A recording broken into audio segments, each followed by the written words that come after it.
So at DeepMirror, we use generative AI to help companies ideate drug molecules that have higher chances of preclinical success, which essentially enables companies to get into the clinic around 10 to 100 times faster than ever before.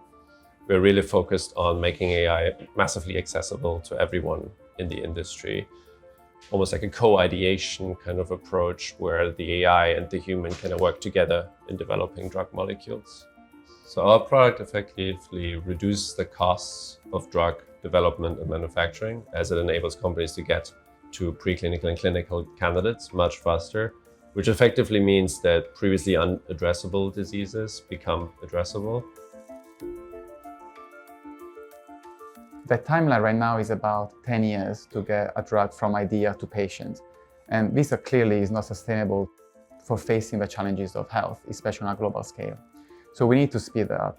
So how can we do it? We are really looking at the preclinical phase, in which a lot of the decisions made early on will have a lot of impact later on in clinical trials. DeepMirror offers an unbiased view in which to look at the evidence that then the scientists can combine with their own experience and intuition so that they can speed up the whole process of designing the best drug.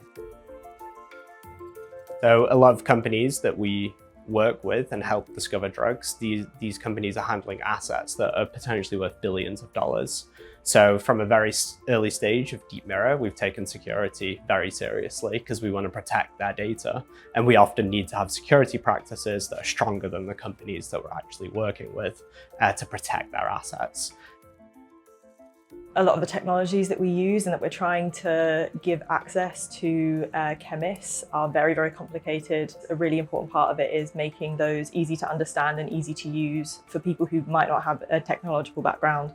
So we're really just trying to open up the world of kind of advanced AI to people who might not have very much technology or computer experience even. So even things just like using the interface to try and make the most of the generative models and predictive models that we have on the app. Just making those as easy to understand and easy to use as possible, really. Well, I'm very optimistic about the future of DeepMirror. First of all, because in the second half of last year, we closed a funding round kickstarted by our investor partnership grant with Innovate UK, which is really going to help us reach some ambitious goals in terms of where we bring the product, but also the different markets we can reach. The biggest impact it has is really on kind of the growth and the motivation of the team. You really feel like you're making an impact when you're supported by a group like Innovate UK for sure. So we launched our product about a year ago and already had huge uptake over the last year, with more than 10 corporations using the product in their everyday life already. So I think the coming year will be quite exciting, and we might actually have to scale up our operations sooner than we thought.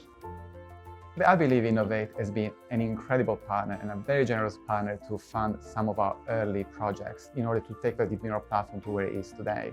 I would pretty confidently say that DeepMirror wouldn't be where it is today, or maybe wouldn't exist at all without the support of Innovate UK.